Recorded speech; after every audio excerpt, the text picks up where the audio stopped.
नमस्कार दोस्तों, आज रामनवमी के अवसर पर मैं आप सभी के समक्ष रामनवमी की कथा प्रस्तुत कर रही हूँ। आइए शुरू करते हैं।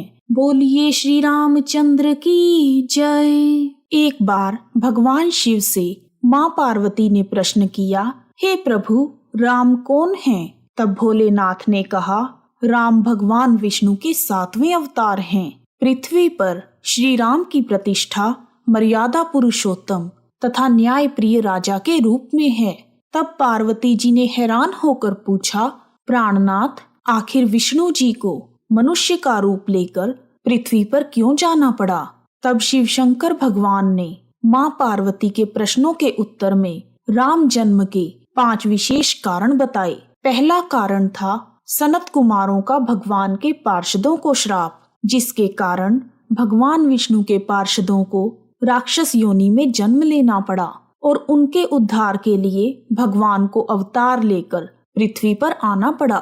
दूसरा कारण था जलंधर की पत्नी वृंदा ने भगवान को श्राप दिया था कि आपको मनुष्य योनि में जन्म लेना पड़ेगा। जलंधर का उद्धार करने के लिए विष्णु जी ने छल से उसकी पत्नी वृंदा का सतीत्व भंग किया था।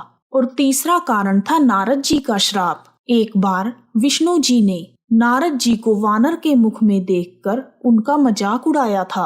और चौथा कारण, मनु और शत्रुपा को भगवान ने वरदान दिया था कि प्रभु स्वयं उनके पुत्र बनकर पृथ्वी पर आएंगे। और पांचवा मुख्य कारण था राजा प्रतापभान, अरिमर्दन और धर्मरुचि को ऋषियों का श्राप। यह तीनों ही रावण, कुंभकर्ण और विभीषण बने। रावण ने अपनी प्रजा पर बहुत अत्याचार किए। एक बार तीनों भाइयों ने घोर तप किया। उनकी तपस्या से प्रसन्न होकर ब्रह्मा जी ने उन्हें वर मांगने को कहा। इस पर रावण ने कहा, हे प्रभु, हमें यह वर दीजिए, हम वानर और मनुष्य 2 जातियों को छोड़कर और किसी के मारने से ना मरें। तब ब्रह्मा जी ने रावण को यही वरदान दिया। तुलसीदास जी ने लिखा है कि जब पृथ्वी पर रावण का अत्याचार बढ़ा और धर्म की हानि होने लगी, तब भगवान शिव कहते हैं, राम जन्म के हेतु अनेका, परम विचित्र एक ते एका। जब जब होई धर्म की हानि, बाढ़ई असुर अधम अभिमानी। तब प्रभु धरी विविध शरीरा, हरहि कृपा निधि सज्जन पीरा। अर्थात जब जब धर्म की हानि होती है और अभिमानी राक्षस बढ़ने लगते हैं, तब तब कृपा निधान प्रभु दिव्य शरीर धारण करके सज्जनों की पीड़ा को हर लेते हैं। वह असुरों को मारकर देवताओं को स्थापित करते हैं और वेदों की रक्षा करते हैं। यही श्री राम जी के अवतार का सबसे बड़ा कारण है। राजा दशरथ अयोध्या के चक्रवर्ती तथा सूर्यवंशी सम्राट थे। जब से उन्होंने राज्य का कार्यभार संभाला था, तब से उन्होंने अपनी विजय की पताका चारों दिशाओं में लहरा दी थी। उनकी 3 पत्नियां थीं, जिनके नाम कौशल्या, केकई व सुमित्रा हैं। एक बार भूपति मन माही, भय ग्लानि मोरे सुत नाही। एक बार कुल गुरु वशिष्ठ जी की पत्नी माता अरुंधति ने गुरु वशिष्ठ जी से पूछा, हे नाथ, हमारे राजा का कोई पुत्र क्यों नहीं है? आप जैसा गुरु इनको मिला हुआ है, फिर भी इनका कोई पुत्र नहीं। तब गुरु वशिष्ठ बोले, देवी, पुत्र तो तभी आएगा जब हृदय में पुत्र की लालसा होगी। तब अरुंधति बोली, यह काम आप मुझ पर छोड़ दो। तब माता अरुंधति अपने पुत्र को लेकर अयोध्या के राजमहल में पहुंच गई। जब दशरथ जी ने माता अरुंधति को अपने पुत्र के साथ देखा, तो वह उनसे मिलने आए। दशरथ ने गुरु जी के पुत्र की गालों को छुआ और उसे प्यार किया। उसी समय माता अरुंधति ने पीछे से बालक को चुकोटी भर दी। तब दशरथ जी बोले, माता, मैंने तो इसे धीरे से छुआ है, फिर यह क्यों रो रहा है? तब माता अरुंधति बोली, यह मन में सोच रहा है, आप तो राजा बन गए और इनके पिता आपके गुरु बन गए। आपका तो कोई पुत्र नहीं, तो मेरा पुत्र किसका गुरु बनेगा? आपका सिंहासन तो सूना रह जाएगा और यह परंपरा टूट जाएगी। जैसे ही दशरथ जी ने माता अरुंधति की बात सुनी, तो उनके मन में ग्लानि हुई और उन्हें राज्य की चिंता सताने लगी। इसी चिंता के चलते उन्होंने गुरु वशिष्ठ जी से इसका उपाय पूछा, क्योंकि जो गुरु के घर पहुंच जाता है भगवान उसके घर स्वयं पहुंच जाते हैं। राजा दशरथ ने गुरु वशिष्ठ को अपना सारा दुख सुनाया। तब महर्षि वशिष्ठ ने उन्हें श्रृंगी मुनि के द्वारा पुत्रेष्टि यज्ञ करवाने को कहा। राजा दशरथ और रानी कौशल्या की एक पुत्री थी जिसका नाम शांता था, और शांता का विवाह श्रृंगी मुनि के साथ हुआ था। अपने ससुर के आग्रह तथा पत्नी के कहने पर श्रृंगी मुनि पुत्रेष्टि यज्ञ करवाने के लिए तैयार हो गए। श्रृंगी मुनि ने यज्ञ की पूरी तैयारी कर ली और राजा दशरथ के द्वारा वह यज्ञ संपन्न करवाया गया। यज्ञ पूर्ण होने पर उसकी अग्नि में से स्वयं अग्निदेव खीर का पात्र हाथ में लेकर प्रकट हुए। उन्होंने वह पात्र राजा दशरथ को दे दिया और बताया, इसमें जो खीर है वह अपनी तीनों रानियों को खिला दें, जिससे उन्हें पुत्रों की प्राप्ति होगी। राजा दशरथ उस खीर के पात्र को लेकर अपनी रानियों के पास गए। फिर खीर के 2 हिस्से किए गए। आधा हिस्सा रानी कौशल्या को दिया गया। अब बचे हुए आधे हिस्से के 2 भाग किए गए। उसमें से एक भाग पूरा रानी केकई को मिला, और जो बचा हुआ एक हिस्सा था उसके आगे 2 हिस्से किए गए, जिसमें से एक हिस्सा रानी कौशल्या को दिया गया और दूसरा हिस्सा रानी केकई को। और कौशल्या जी ने वह खीर अपने हाथों से सुमित्रा जी को खिलाई, जिससे लक्ष्मण जी प्रकट हुए।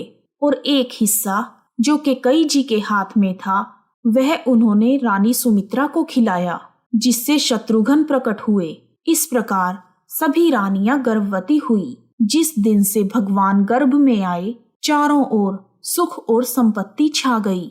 ग्रह, वार, योग, लग्न और तिथि सभी अनुकूल हो गए और वह पावन समय भी आ गया।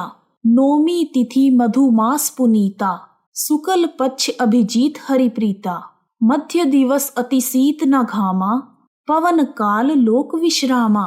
चैत्र मास की 9वीं तिथि थी। शुक्ल पक्ष और भगवान का प्रिय अभिजीत मुहूर्त था। दोपहर का समय था। ना बहुत सर्दी थी और ना ही गर्मी थी। वह पवित्र समय सब लोगों को शांति देने वाला था। शीतल, मंद और सुगंधित वायु चल रही थी। सभी देवता भगवान की स्तुति करके अपने अपने लोकों में पधार गए थे। उसी समय अवधपुरी के दिव्य भवन के दिव्य कक्ष में भगवान श्री राम प्रकट हो गए। बोलिए श्री राम जी की जय। जब श्री राम का जन्म हुआ तब वह चतुर्भुजी रूप में प्रकट हुए। जब रानी कौशल्या ने देखा तो उन्हें बड़ी हैरानी हुई। जो सारे ब्रह्मांड में समाया हुआ है वह मेरे गर्भ से निकला है। भगवान ने माता कौशल्या को दिव्य रूप दिखाया और भगवान चाहते थे कि माँ के अंदर वात्सल्य प्रेम जागे, क्योंकि माता कौशल्या ने पिछले जन्म में भगवान से वरदान मांगा था कि आप पुत्र रूप में हमारे घर आएं, और कहा था कि जब आप आओ तो मुझे एक बार यह बोध होना चाहिए कि जो मेरे यहाँ आए हैं वह भगवान हैं। जब माता कौशल्या ने भगवान को जी भर कर देख लिया तो भगवान मुस्कुराने लगे। प्रभु के दिव्य दर्शन करने के बाद माता की बुद्धि बदल गई और वह बोली, हे तात, यह रूप छोड़कर बाल लीला करो, यह सुख परम अनुपम होगा। माता के वचन सुनकर देवताओं के स्वामी भगवान श्री हरि ने बालक बनकर रोना शुरू किया। तुलसीदास जी कहते हैं, जो इस चरित्र का गान करते हैं वह श्री हरि का पद पाते हैं और संसार रूपी कूप में नहीं गिरते। विप्र धेनु सुर संत हित, लीन मनुज अवतार, निज इच्छा निर्मित तनु, माया गुण गोपार। अर्थात ब्राह्मण, गो, देवता और संतों के लिए भगवान ने मनुष्य का अवतार लिया है। वह माया और उसके गुण और इंद्रियों से परे हैं। उनका दिव्य शरीर अपनी इच्छा से बना है। बच्चे के रोने की आवाज सुनकर सभी रानियां उतावली होकर दौड़ी चली आई। दासियां हर्षित होकर इधर उधर दौड़ने लगी। सारे अयोध्यावासी आनंद मग्न हो गए। राजा दशरथ पुत्र का जन्म कानों से सुनकर ब्रह्मानंद में समा गए। भगवान श्री राम ने 9वीं तिथि को मनुष्य के रूप में जन्म लिया।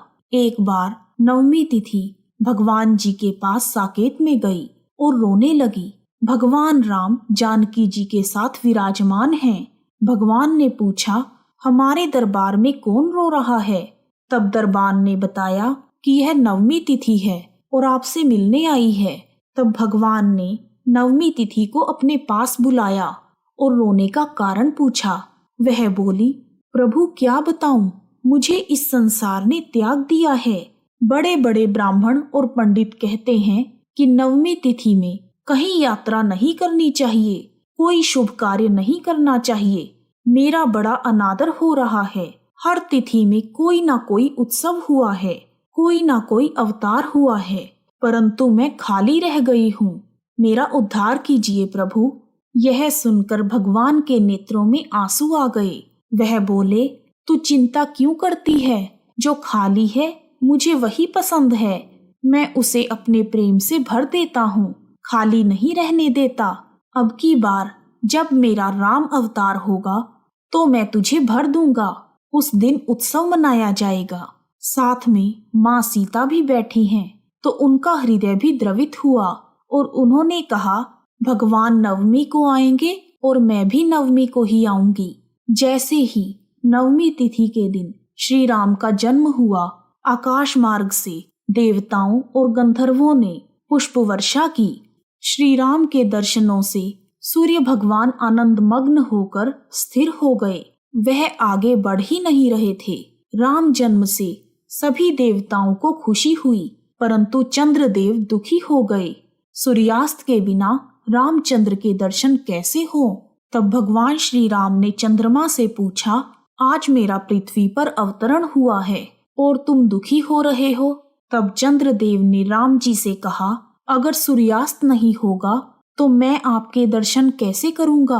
और इतना कहकर चंद्रमा को रोना आ गया। तब श्री राम ने चंद्रमा को आश्वासन देते हुए कहा कि आज से मैं तेरा नाम धारण करूंगा, परंतु चंद्रदेव प्रसन्न नहीं हुए। तब श्री राम जी बोले, इस बार मैंने सूर्यवंश में जन्म लिया है। भविष्य में मैं कृष्णावतार में रात्रि के 12 बजे आऊंगा और सबसे पहले तुम्हें दर्शन दूंगा। यह सुनकर चंद्रदेव भी प्रसन्न हो गए। बोलिए श्री रामचंद्र की जय। इसके पश्चात शुभ नक्षत्रों और शुभ घड़ी में महारानी केकई ने एक तथा रानी सुमित्रा ने 2 तेजस्वी पुत्रों को जन्म दिया। सभी ने भगवान के अवतरित होने का उत्सव मनाया। फिर भगवान के नामकरण का शुभ समय आ गया। गुरु वशिष्ठ को बुलाया गया। गुरुदेव राजमहल में पहुंच गए। ऊंचे आसन पर गुरुदेव को बिठाया गया और नीचे 4 आसन लगाए गए। 4 आसनों पर दशरथ जी, माता कौशल्या, रानी केकई और रानी सुमित्रा जी बैठे। आज गुरु वशिष्ठ अपने भाग्य की सराहना कर रहे हैं। वह मन ही मन सोच रहे हैं कि मेरे द्वारा भगवान का नामकरण हो रहा है। और उनकी आंखों में आंसू आ गए और उन्हें एक पुराना किस्सा याद आ गया। जिस समय ब्रह्मा जी ने गुरु वशिष्ठ को प्रकट किया था, तो उस समय यह आज्ञा दी थी कि तुम सूर्यवंश के पुरोहित बन जाओ, और उस समय वशिष्ठ जी ने मना कर दिया। वशिष्ठ जी बोले, पिताजी मुझे यह काम अच्छा नहीं लगता। तब ब्रह्मा जी ने कहा, यदि तुम यह मौका चूक गए तो बहुत पछताओगे और एक दिन तुम्हें रोना पड़ेगा। वशिष्ठ जी बोले, पिताजी मैं क्यों पछताऊंगा? ब्रह्मा जी ने कहा, यदि तुम सूर्यवंश के पुरोहित बनोगे तो भगवान विष्णु श्री राम बनकर इस वंश में जन्म लेंगे और तुम्हें भगवान को गोदी में खिलाने का अवसर प्राप्त होगा। आपकी गोद में ठाकुर जी होंगे और आप आनंद प्राप्त करोगे। तभी वशिष्ठ जी ने स्वीकार कर लिया कि मैं सूर्यवंश का पुरोहित बनूंगा। बस यही बात अब वशिष्ठ जी याद कर रहे हैं और बहुत प्रसन्न हो रहे हैं। गुरु जी ने कहा, इनके नाम अनेक अनूपा, मैं नृप कहब स्वमति अनुरूपा। इनके नाम तो अनेक हैं, फिर भी मेरी बुद्धि में जो आ रहा है वह मैं आपको बता रहा हूँ। जो आनंद सिंधु सुख राशि, सीकर तै त्रिलोक सुपासी। सो सुख धाम राम असनामा, अखिल लोकदायक विश्रामा। ये जो आनंद के समुद्र और सुख की राशि हैं, जिसके एक कण से तीनों लोग सुखी हो जाते हैं। उन आपके सबसे बड़े पुत्र का नाम राम है, जो सुख का भवन और सभी लोगों को शांति देने वाला है। राम का अर्थ है जो सभी को आराम देगा, जो सबको आनंदित करेगा, जिनके नाम की महिमा अनंत है। राम नाम से क्या क्या नहीं हो सकता। एक राम नाम सब काम करने में समर्थ है। बोलिए श्री रामचंद्र की जय।